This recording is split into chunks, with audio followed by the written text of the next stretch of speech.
সীমান্তে বাঁধ নির্মাণ বাংলাদেশের ঘুমহারাম ভারতের। সিলেটের মৌলভীবাজারের আলীনগরে মনু নদীর পাড়ে বন্যা থেকে সেখানকার মানুষদেরকে রক্ষা করার জন্য উঁচু বাঁধ নির্মাণ করেছে বাংলাদেশ। এ নিয়ে উদ্বিগ্ন হয়ে পড়েছে ভারত। মৌলভীবাজার সীমান্তের পাশেই অবস্থিত ভারতের ত্রিপুরার উনকোতি বিভাগ। সেখানকার স্থানীয় কর্তৃপক্ষ জানিয়েছে, বাংলাদেশের এই বাঁধের কারণে ভারত বড় আকারের বন্যার ঝুঁকিতে পড়তে পারে। দেশটির সংবাদ মাধ্যম এনডিটিভি জানিয়েছে, সেখানে ভারতের তৈরি একটি বাঁধ আছে। তবে কয়েক দশক আগে নির্মিত এই বাঁধটি বাংলাদেশের বাঁধের থেকে অনেক নিচু।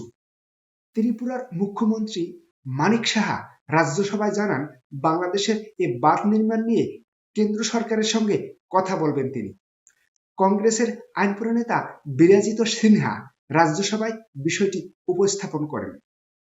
ভারতের উনকোতি বিভাগের বিভাগীয় ম্যাজিস্ট্রেট দিলীপ কুমার চাকমা সাংবাদিকদের বলেন, মনে হচ্ছে বাংলাদেশের বাঁধটি স্থায়ী এবং উঁচু। এটি সীমান্তের জিরো পয়েন্টের ঠিক পাশেই অবস্থিত। বন্যা নিয়ন্ত্রণের জন্য এই বাঁধটি তৈরি করেছে বাংলাদেশ। তবে আমাদের বাঁধটি, যেটি জিরো পয়েন্ট থেকে 350 গজ দূরে অবস্থিত, সেটি অনেক নিচু। বিষয়টি উচ্চ পদস্থদের নজর আনতে হবে এবং ভারতের এ ব্যাপারে বাংলাদেশের সঙ্গে কথা বলতে হবে। ম্যাজিস্ট্রেট দিলীপ কুমার ত্রিপুরার দেবীপুরের 1849 নম্বর পিলারের অংশটি পরিদর্শনে যান। সেখানে তিনি বলেন, বাংলাদেশের বাঁধ উঁচু করার কারণে কালী শহরে ভয়াবহ বন্যার সৃষ্টি হতে পারে। তিনি দাবি করেন, ভারতের সঙ্গে কোনো আলোচনা না করে বাংলাদেশ সরকার বাঁধটি তৈরি করেছে। এনডিটিভিকে স্থানীয় বাসিন্দারা এবং বিশেষজ্ঞরা দাবি করেছেন, বাংলাদেশের এই বাঁধ নির্মাণের মাধ্যমে ইন্দিরা মুজিব চুক্তি লঙ্ঘন হচ্ছে, যেটি 1972 সালের 19 মার্চ স্বাক্ষর করা হয়েছিল। তারা আরো বলেন, বাংলাদেশ ও ভারত বাংলাদেশের মধ্যে চুক্তি আছে। সীমান্তের জিরো পয়েন্টের 150 গজের মধ্যে কোনো দেশ কোনো ধরনের অবকাঠামো নির্মাণ করতে পারবে না। সুপ্রিয় দর্শক, বিষয়টা অত্যন্ত চমৎকার। আসলে বাংলাদেশ যখন তার প্রয়োজনে সীমান্ত ঘেঁষে বাংলাদেশের ভূখণ্ডের মধ্যে বাঁধ নির্মাণ করেছে, তাতে 1972 সালের ইন্দিরা মুজিব চুক্তি লঙ্ঘন হয়েছে।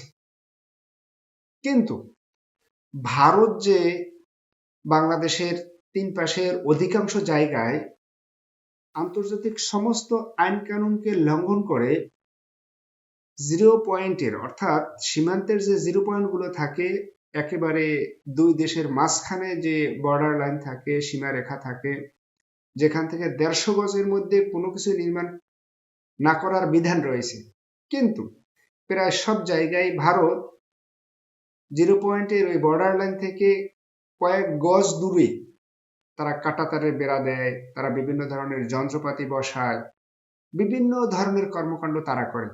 তখন কি এই চুক্তি লঙ্ঘন হয় না? আসলে ভারতের এই লোকগুলো এক প্রকারের অন্ধ প্রকৃতির। এরা শুধুমাত্র নিজের দিকটা দেখে, অন্যেরও যে একটা দিক থাকতে পারে, অন্য কারো যে পছন্দ থাকতে পারে, এইটা তারা কখনো ভাবে না। এরা শুধুমাত্র ভারতের স্বার্থ দেখে, আইন কানুনের দরকার নেই। আর বাংলাদেশের ক্ষেত্রে আসলেই দুনিয়ার সমস্ত আইন তাদের সামনে এসে দাঁড়ায়। বাংলাদেশ এই আইন ভঙ্গ করেছে, ওই আইন ভঙ্গ করেছে, অথচ এরা যে কোনো আইন কানুনই মানে না, সে বিষয়ে তাদের ন্যূনতম হুঁশ নাই, ন্যূনতম চেতনা নাই। আসলে এটা মানুষের এক ধরনের বুদ্ধি প্রতিবন্ধিত্ব, অর্থাৎ এই লোকগুলো অনেকটা বুদ্ধি প্রতিবন্ধী প্রকৃতির। আসলে এদের এই মানসিকতার যতদিনে পরিবর্তন না হবে, ততদিনে ভারত বাংলাদেশ সীমান্তে শান্তি প্রতিষ্ঠিত হবে না। সুপ্রিয় দর্শক, ভারতের নাগরিক তথা বিশেষজ্ঞদের এই যে মতামত, তারা যা বলেছে এই বিষয়ে আপনারা কি মতামত ব্যক্ত করেন, আপনারা কি বলেন, কমেন্ট বক্সে জানিয়ে দিন।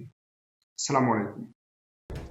যে ওরা এমব্যাঙ্কমেন্টটা পুরনো যেটা ছিল এটা অনেকটা রেজ করেছে, উঁচু হওয়াতে আগামী দিনে আমার মনে হচ্ছে যে জলটা আমাদের দিকে বেশি আসবে এবং এতে আমাদের যে এক্সিস্টিং এমবেঙ্কমেন্ট আছে আমাদেরও দরকার হবে এটাকে মজবুত করা।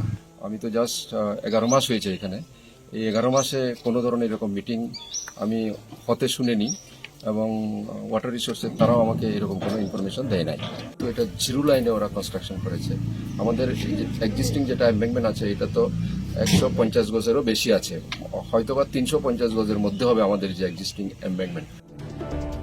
1 কিলোমিটার ভিজিবল, আমরা এটার ফটোও নিয়েছি এবং এখনও এটার কাজ চলছে। এমবেঙ্কমেন্ট মানে পিচ ঢালাই করার জন্য প্রস্তুতি নিচ্ছে।